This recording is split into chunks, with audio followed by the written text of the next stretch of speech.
purpose of Recovery Now is to bring hope to those who are struggling with addiction. We're trying to touch the lives of the people who are at their homes, locked up in their bedrooms with no solution in their life. We're trying to give little snippets of hope. Everyday life right now is, it's lonely. Pretty much if he's not gone when I wake up, he's on his way out. I'm very lonely and depressed and strung out. My life is I have no life. He's not the guy I married. He's not the father that I would want for my son. Just to see the way it's affecting our little boy. He's hardly 2. He always puts bye-bye and dada in the same sentence. It's like one of his first sentences. Dada, bye-bye. I can't take it anymore.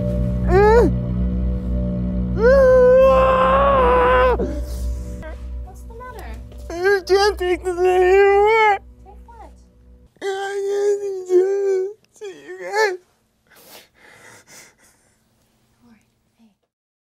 For you to watch you seemingly just give up and just throw the towel when I'm still here towing the line, like, come on, let's do this, you know? It hurts. You know, like, after Taya, I should have just finished it. I should have just been done. Like, what are we still here for? You know, this is not gonna be Taya's legacy, you know? She came in the world with us together, and now that she's gone, what? You know, everything's just gonna fall apart? No, we owe a lot more to her, and you know that. We owe a lot more to Kaden. Taya's the reason why Kaden's here. And you owe so much more to him and to her. I would just hope and dream that he holds on to his sobriety once he gets it back.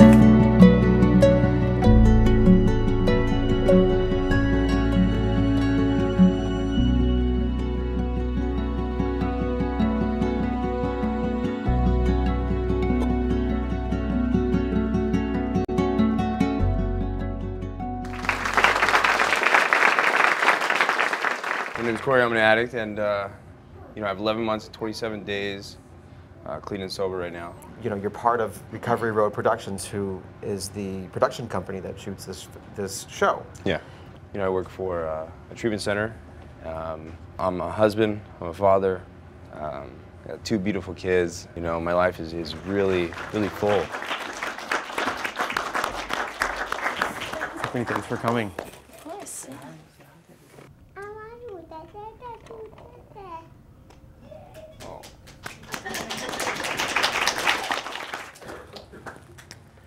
So, Tiffany, what was it like for you watching that? Oh, that was hard. What you're doing by coming up here is so amazing, because, I mean, who would thought you would have been able to turn that around? It's freedom from active addiction. You know, over a year ago, I couldn't even imagine being here with you now and happy and with another child. Recovery Now, baby. Yeah, Recovery Now, baby. Yeah. This is not easy, but coming forward and doing what you've done, it's amazing. And people need to see that. People need to see that heroin and crack cocaine can turn around and you can still be part of your family. Yeah, and I'm sure she felt trapped as well, you know, and trapped in that cycle. I'd almost lost all hope, and I was thinking, you know, I was looking to the future, and to be honest, I didn't see him in it. Whether we were divorced, whether he was found in the gutter somewhere, you know, and I didn't know what the future held. And but I had a little bit of hope still left in me because of everything we'd gone through with our daughters. That she was the catalyst of everything, you know. A child at 9 months that passed away, correct? Yeah, she was 9 months old when she passed. Yeah. I had a handful of Xanax at her funeral, and I blacked out. I don't remember, you know, pretty much any part of her funeral, and it was a lot of shame and guilt, you know. I would still do anything for her, and I feel like, you know, sticking with him and trying to help him through it was my duty to her. So our need to pull our stuff together so that we could show Taya, you know, that we're okay, that she meant something to us. I want to thank you for you know, pulling inside you to do it. You know, I know it's hard. There's a way to break out, you know, there really is. And to stay out. Kaden's only going to remember you as a sober dad, and Yeah. I'm so proud of you. I know it's not easy, and he doesn't realize it, but he's thankful too, and he has a dad, and he looks forward to you coming home, and that's just magic to me. You know, we come home and he's like, "Dad is home," and I'm like, "Yeah, you know what? He actually is home." It's amazing. Yeah. It's a miracle. So thank you for doing it. Yeah. So thank you.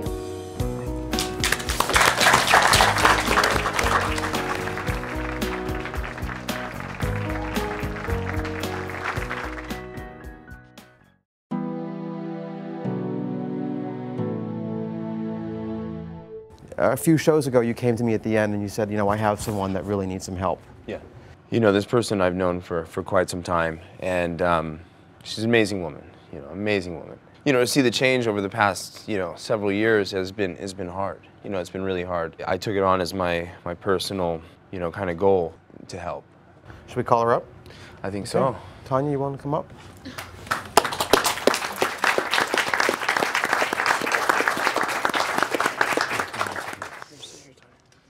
It's emotional.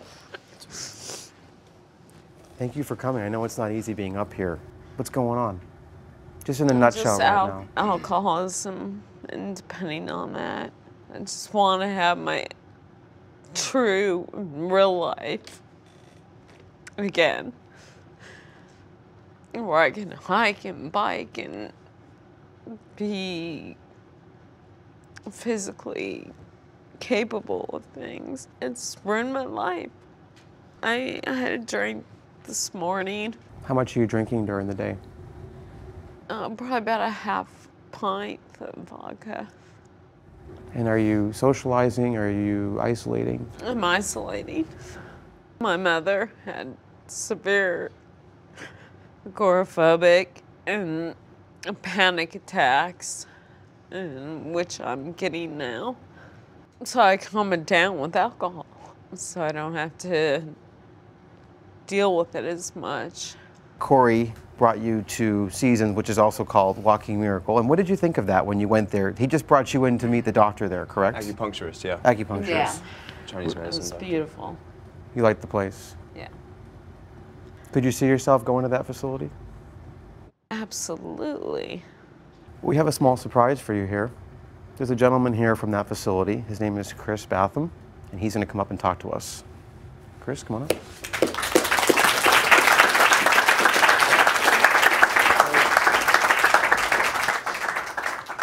So Chris, can you tell me about your program? You know, we're a fairly new program. We started about 2 years ago with an idea of changing the paradigm of treatment, really improving treatment, making it different and better. And one of the things we all notice is there's a horrible recidivism rate, a horrible rate of relapse in what we do. And we've realized over time that this has a lot to do with how we take and treat and what we're treating. You know, when we treat an individual's behaviors, we don't have that great a success, but when we treat the larger systems around a person, including their family systems, we do much better.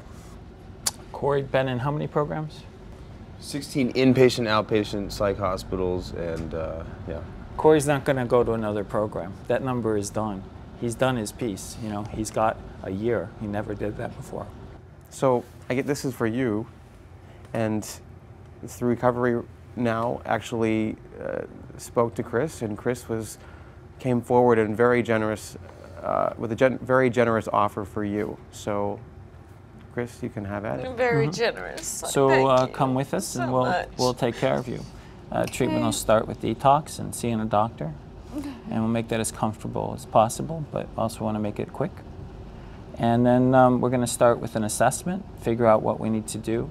You're going to see some really high-level therapists that will be looking at what kinds of underlying issues, you know, have been causing this for a long time.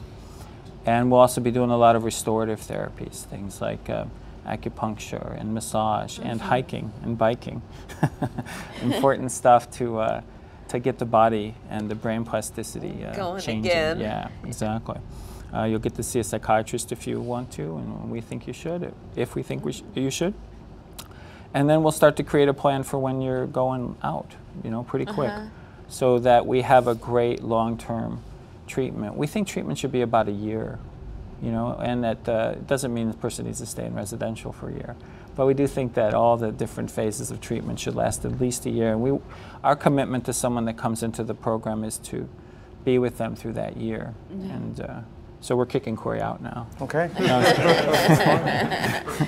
It's very important for us to be able to offer this. And so we're very privileged and pleased to offer this treatment. I'm privileged to have this opportunity. So is that a yes? Thank you. Right on. All right.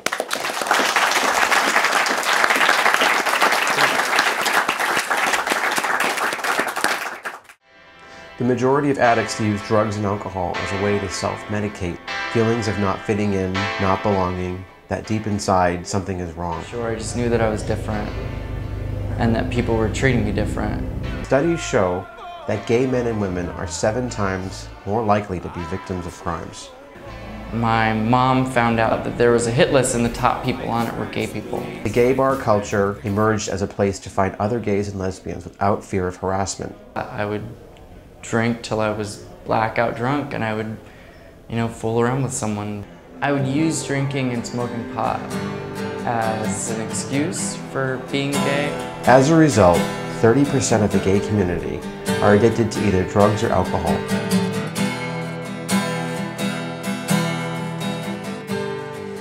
Moved to LA, thought I'd be okay. Had this big idea I was gonna be a star. Then I fell down, I was all alone. I was on the floor, heartbeat low. I was clean, I was mean and ambitious. I saw strobe lights and drinks turn me vicious. Flip a switch in my brain and I'm insane. You don't know, I don't know who I am. Who I moved to LA. Thought I'd be okay. Had this big idea I was gonna be a star. Then I fell down. I was all alone. I was on the floor. Hi. Thank you guys for coming. That was a beautiful presentation. Thank you. Yes, thank you. And the song was about recovery. Yeah, And you wrote this song.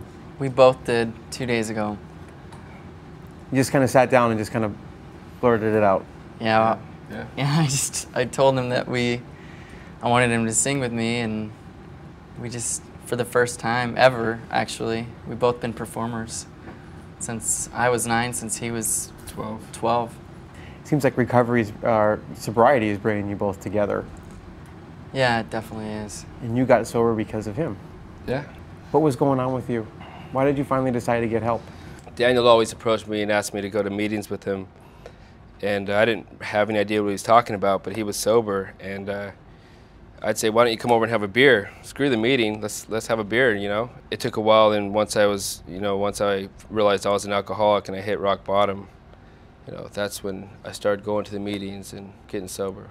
The backstory with you being trapped and being trapped in your lifestyle, I thought that was really a difficult part to hear is when you were on a hit list, or your mother thought you were on a hit list and there were other gay people on the hit list for your school. I hit a real big low. And that's when the drugs took over. Yeah, that's when I was drinking a lot more heavy, drinking behind my parents' back, sneaking out a lot. What is your day like today? Kind of just stay active now. It's really cool. It's much different than before. Do you feel like you fit in now? More than I ever have in my life. It's, I feel more like myself than I've ever felt. You can see in your eyes the peace And we know how amazing that your sobriety is. It's probably the most important thing in your life right now. It's brought you both together. You came here at a drop of a hat, I think, with a 1 day's notice. And you 2 days ago wrote a song, and it's pretty deep. It's pretty cool. Thanks. I'm grateful that you came here. Does anyone have any questions for our two guests? There's been so many questions in my mind all these years, and I'm at a point now where I have answers, and both of my sons have gotten the help. They've reached out. We just want you guys to know as a family that we support you fully, and we're so proud of you. And we want to thank Recovery Now for everything you do for our children. As a mother, I just can't thank you guys enough. And all of the people around that I've met today have been so loving and open-hearted, and I'm just so glad my boys are involved in something like this.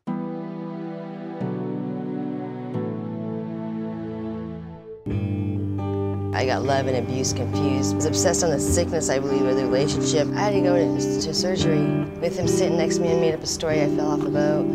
It's a real empty, unbelievable feeling.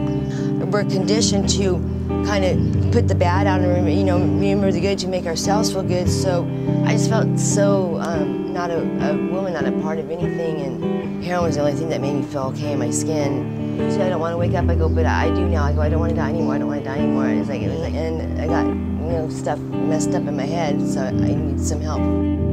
How long have you been using for? The first time I tried heroin, I was 13, but I became probably a full-blown addict like about 15, 14 and a half. Have you been through programs before? I have, and to get off parole, I did a program. So you're doing it for the courts only? Basically to get some ends met. Have you put any sobriety time together? I was able to put 2 years together, and that's about the longest I've... What's going on now? We saw a little bit of it, but tell me about your home life right now. I'm staying at a friend's house. I don't even have my own place right now. Basically, I get up every day, I shoot heroin. I basically live with, everyone I live with is a heroin addict. My whole life was centered around getting that drug and not being sick. How do you get the drug? I steal, hustle, whatever, anything. Do you wake up sick? Well, yeah, I usually try not to. Okay. So you've kind of situated yourself with these people who are also actively in their addiction. Mm-hmm. And so together you might feel somewhat like you're living a normal life, maybe, but it's got to be hard being in that situation. Because do you feel trapped? Yes. Yeah, there seems like there's no way out. Like you're just in this circle and it just keeps going and it doesn't end. And you're always chasing your tail, it seems like, to get nowhere every day. Yeah. What are your hopes? For my hopes, I want to get up and go to work. I want to be with my children. My younger son, I've kind of, the past few years, I went to prison, and the past few years since I've been out, he's kind of been put on the back burner. We're going to reach our hands out to you and help you out. What we're offering is detox at Spencer Recovery in Laguna. And then after the few days are over, the Friendly House is a women's program in LA.